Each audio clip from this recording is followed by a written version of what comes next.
Po sa ating lahat. Kamusta po kayo?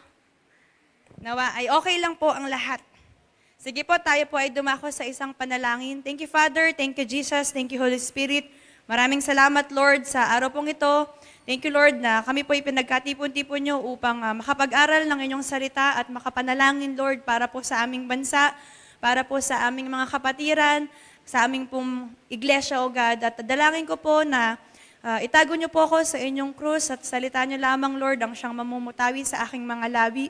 Ihandaan niyo rin po ang puso't isipan ng bawat isa na makikinig ng inyong salita so that aming pong ma-receive ito ng buong puso ngayong gabi.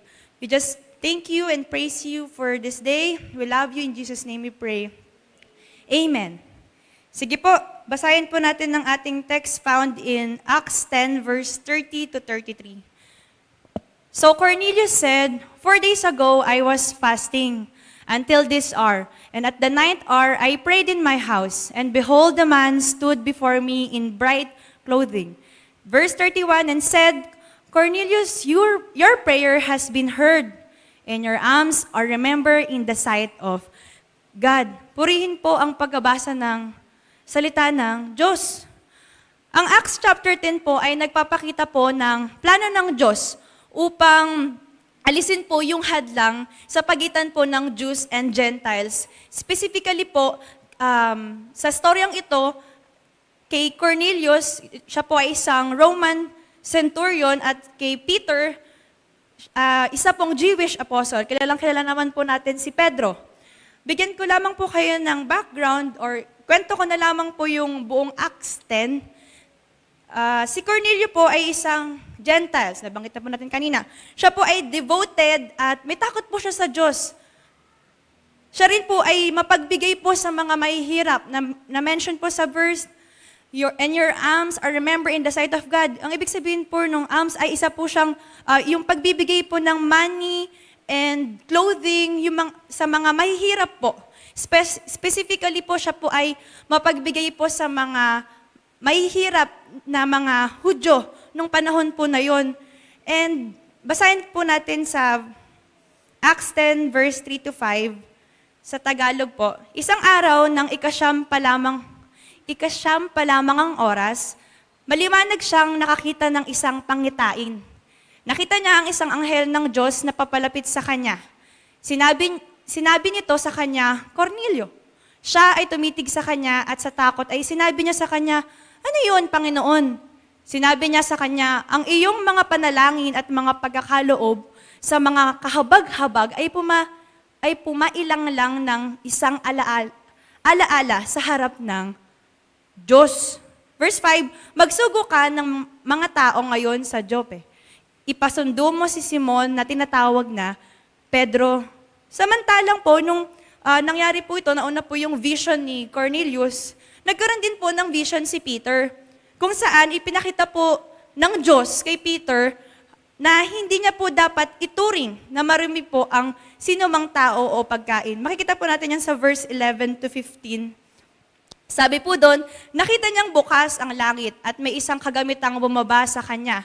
Ito ay gaya ng isang malapad na kumot na nakabuhol ang 4 na sulok at na bumaba sa lupa. Verse 12, naroon ang lahat ng uri ng mga hayop na may 4 na paa. Naroon din ang mababangis na hayop at ang mga gumagapang sa lupa. Naroon din ang mga ibon sa himpapawid. Dumating sa kanya ang isang tinig, tumindig ka, Pedro, kumatay ka at kumain. Ngunit sinabi po ni Pedro, hindi maaari, Panginoon, sapagkat kilanman ay hindi ako kumain ng anumang bagay na pangkaraniwan at marumi. Muli niyang narinig ang tinig sa ikalawang pagkakataon. Anumang nilinis ng Diyos ay huwag mong ipalagay na pangkaraniwan. Kung kaya po, dahil po dito, after po nung magkaroon po ng vision si Pedro, nagmuni-muni po siya at tinanong po niya, ano po bang meaning nito? Tinanong niya sa Diyos, anong big sabihin nitong vision ko? Tayo po, pag nagkakaroon po tayo ng mga vision, tinatanong po natin ito sa Diyos, di ba po? Minsan may mga vision po tayo na kakaiba po. Kumbaga, kagaya po niya, nakakita po siya ng mga hayop na bumaba galing sa langit, na pinapakain sa kanya ng Diyos. So, mahalaga po na, kagaya po ng ginawa ni Pedro, tinanong po niya ito sa Diyos at sumagot po ang Diyos sa pamamagitan po ng banal na Espiritu. Sa verse 19 to 20 po, sabi, samantalang iniisip ni Pedro ang patungkol sa pangitain. Sinabi sa kanya ng Espiritu, narito, hinahanap ka ng 3 lalaki. Subalit tumindig ka at bumaba ka at sumama ka sa kanila. Huwag ka nang mag-alinlangan pa sapagkat sila ay sinugo. Kung kaya't sumama po si Pedro sa mga taong pinadala po ni Cornelius. At nagtungo po sila sa Caesarea. So fast forward po, dito pinahayag po ni Pedro sa Caesarea kung nasaan po sila Cornelius at ang kanya pong household. Nag-ibanghelyo po si Pedro. Nag-share po siya ng salita ng Diyos sa mga taong ito. Dahil naunawaan po niya kung ano po yung ibig sabihin ng kanyang pangitain or ng kanyang vision. Sumunod po siya sa tawag ng Diyos at pinuntahan po agad-agad si Cornelius. Peter preaches about Jesus at habang nangangaral po siya, bumaba po ang banal na spirito sa lahat ng nakinig sa mensahe. Note po that si Peter po ay naghahayag ng Word of God sa mga Gentiles. Sa verse 44 po, samantalang nagsasalita pa si Pedro, bumaba ang banal na spirito sa lahat ng nakikinig ng salita. Ang storya po ng Acts chapter 10, ay nagpapakita po kung gaano kalakas ang ebanghelyo or ang salita ng Diyos na mag-alis po ng barriers sa pagitan po ng mga tao. Dito po makikita natin yung barrier po between Jews and Gentiles. Dito po makita natin na yung love, yung pag-ibig po ng Diyos, yung kaligtasan ng Diyos ay for all. Yung grace po ng Lord ang grace of God is for all. Hindi lamang po para sa mga Jews, kundi para din po sa mga Gentiles. At in fact, pinadala pa nga po niya si Peter sa pamamagitan po ng vision from Cornelius. Dahil po itong taong ito, si Cornelius, siya po ay, bagamat hindi pa po siya nakakilala sa Diyos, pero meron na po siyang pananampalataya, devoted po siya sa pananalangin at may takot po siya sa Diyos. Paalala rin po ito sa atin na mananampalataya na po, na wag po tayong mamili or manghusga ng mga tao na nakakasalamuha po natin sa labas, maaring sa school, sa work man po ito, tayo man po ay nabili sa groceryhan. Bagkus tayo po ay magsimula po ng mabubuting bagay sa mga taong hindi pa po nakakakilala sa Panginoon. Sa kung papaanong paraan po. Unang-una po ay sa pananalangin. Yun naman po, palagi, di ba po, kapag nakakakilala po tayo ng mga strangers or mga taong hindi pa po nakakilala sa Panginoon, ang one way na makakapag-ebanghelyo tayo sa kanila is ipanalangin natin sila kaagad. Sa Acts 10:30, balik po tayo dun sa main verse natin. Sabi po doon, so Cornelius said, 4 days ago I was fasting until this hour, and at the 9th hour I prayed in my house. So Cornelius prayed in his house. At sinagot po ng Diyos ang panalangin ni Cornelius sa pamamagitan po ng pag-eebanghelyo ni Pedro sa kanila pong mga kasama na mga oras po na iyon. And Cornelius' prayers were likely a desire for greater understanding of God and direction in his life. So si Cornelius po, ang panalangin niya po, yung pagpa-fasting po niya ng mga oras na ito, ay para po for spiritual understanding. Though kilala niya po ang Diyos, pero hindi niya po, wala pa po dun yung malawak na pagkakakilanlan niya sa kung sino ba ang Diyos sa buhay ng isang tao or sa buhay niya. Kilala lang niya, pero hindi niya mas kilala. Iba po yung kilala ko, si Ate Mitch, pero iba yung mas kikilalanin ko po, si Ate Mitch. So, ganun po yung nais po ni Cornelius. Kilala niya po ang Diyos, pero hindi niya po alam or marami po siyang bagay na kailangan malaman kung sino ang Diyos sa kanyang buhay. So that's what he did. He prayed to God. And in fact, nag-fasting pa po siya. The intensity of Cornelius' prayer was very evident. Hinangad po niya ang Diyos ng buong puso at siya po ay nag-fasting at si Lord po, ang Diyos po ay tumugon sa kanya pong pananalangin. Next, sabi po dun sa verse 31, ayan, and said, Cornelius, your prayer has been heard. Nakakatawa pong isipin po, no, kahit hindi pa po ganap na Kristiyano si Cornelius ng mga panahon na yon, pinakinggan pa rin po siya ng Diyos. Dininig po ng Diyos ang kanyang panalangin. Narinig po ng Diyos ang panalangin niya at dininig po ng Diyos ang kanyang panalangin. Isa rin po dahil napakabuti po niya sa mga taong nakakasama niya sa araw-araw. Yung word po na heard or hear, sa Hebrew word po, ang ibig sabihin po nito ay shama. Shama is a Hebrew verb meaning to hear.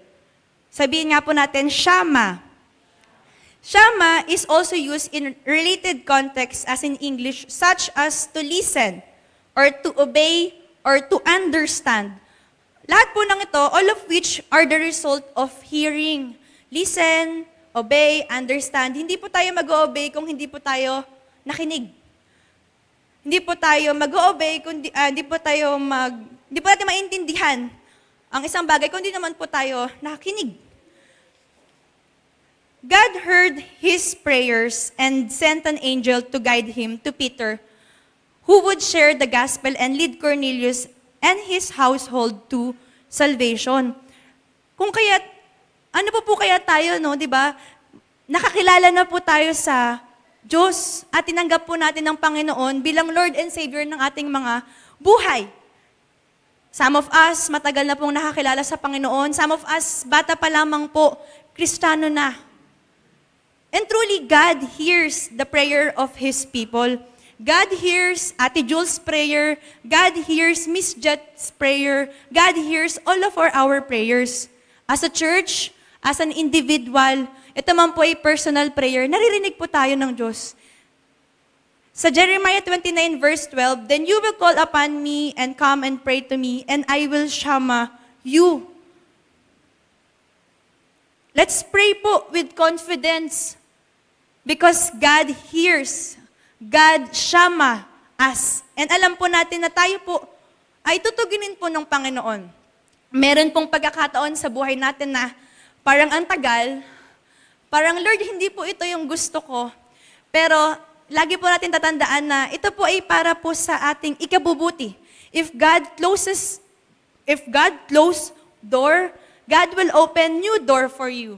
Sabi nga po sa ating message sa taong ito, it's a year of new beginning, di ba po? Perfect beginning. Kung tatanungin po natin yung mga sarili natin, meron na po ba tayong na-receive na perfect beginning from the Lord? If meron na po, praise the Lord po. Pero kung wala pa po, nasa middle na po tayo ng year, ipanalangin po natin ito sa Kanya, no po? Sabi po sa Mark 11:24, therefore, I tell you, whatever you ask in prayer, believe that you have received it, and it will be yours. Ito po yung na-receive ko po din na message today sa aking pong devotion. Timely, ang galing po ni Lord dahil ito po yung i-share ko po na word for tonight na naririnig po niya tayo. God, shama us. Tinuturo po sa Acts 10 na ang tunay po na panalangin ay hindi lang po basta personal devotion, kung hindi po pagiging bukas sa leading po ng Diyos sa ating mga buhay. Kung meron po tayong pinapanalangin na personal or ito naman po ay isang kabuuan para po sa ating church, God will hear our prayers. Kailangan lang po natin makinig sa Panginoon. Sabi po kasi doon, ibig sabihin po ng shama, di ba po, ay to listen and to obey. Minsan po, tayo, nananalangin po tayo, pero hindi po tayo maaari po, nagkukulang po tayo. Nagnanalangin po tayo, meron po tayong prayers sa Panginoon, pero baka nakakalimutan po natin magbukas ng Bible. Kasi po, ang shama po, ang ibig sabihin po niya, when God hears us, At the same time, dapat tayo din po ay makinig sa Diyos. Kung ano po yung nais niya po sa ating mga buhay. Baka tayo po ay nananalangin sa Panginoon, pero hindi po ito yung gusto niya. So, when God hears our prayers, we should hear kung ano po yung promise or reminder or instruction ng Lord para po sa atin. Kagaya po ni Cornelius, siya po ay nanalangin sa Diyos at may binigay po sa kanyang vision. Maaari po sa atin, nananalangin po tayo, meron po magpa-pop up na vision sa atin. Yun po, ang kasagutan ng Lord, kailangan po natin isik ito. Magbasa po tayo ng Bible, magkaroon po tayo ng personal devotion. Baka nagkukulang lamang po tayo sa pagbabasa din ng Bible para malaman po natin kung ano po ba yung kasagutan ng Diyos, di ba po? Hindi po tayo puro panalangin, pero kulang po tayo sa ating Bible reading. Sabi po dito, God hears you. God shama you. He is there. He is all ears. You just need to do two things. One, you need to pray. Cry out to Him. Go to Him often for anything. Second po, open your Bible and let Him speak to you. You may have said your prayer, but you won't hear from Him if your Bible is closed. So ito po ay magandang paalala po sa atin na as we pray, para po sa ating mga personal na concern, as we pray for our church, ay magkaroon po tayo ng, ipanghawakan po natin itong mensahe ng Diyos sa atin tonight that He hears our prayers. He shama all of our prayers. Ito man po ay personal, ito man po ay para po sa ating church because God hears the prayer of His people. And He will provide, He will supply, and He will give healing para po sa kanyang mga anak. Tayo po ay manalangin. Thank you, Father. Thank you, Jesus. Thank you, Holy Spirit. Maraming salamat po, Panginoon, sa inyo pong mensahe sa amin for tonight.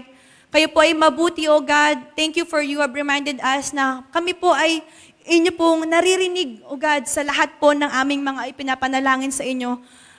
This service, prayer meeting, O God, we are looking forward every Wednesday to pray for all the concerns that we have for our kapatiran, for our church, for our country, and for our personal prayers. Alam po namin that all of this, you shama all our prayers, you hear us, and you will answer all of our prayers.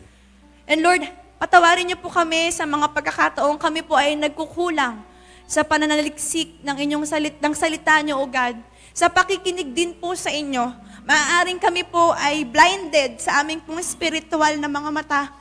Father, thank you for you have reminded us to open our spiritual eyes, to hear, to see what you have planned for us. Lagi po kayong ahead sa amin. So Father, help us to open our eyes so that we can see clearly kung ano po yung in-store nyo para po sa amin. And as we latag all of our prayers to you, all of our concerns, our church, Lord, hear our prayers. Shama all our prayers to you. Because we know that you will provide for BCC. You will provide for all people here na nangangailangan po ng inyong provision. Maraming salamat, Lord. At sa lahat po ng mga may personal concern, Lord, may you continue to touch their hearts and answer, Panginoon, ang kanilang mga personal concern. We love you and we praise you. We glorify your name. This is our prayer. Amen.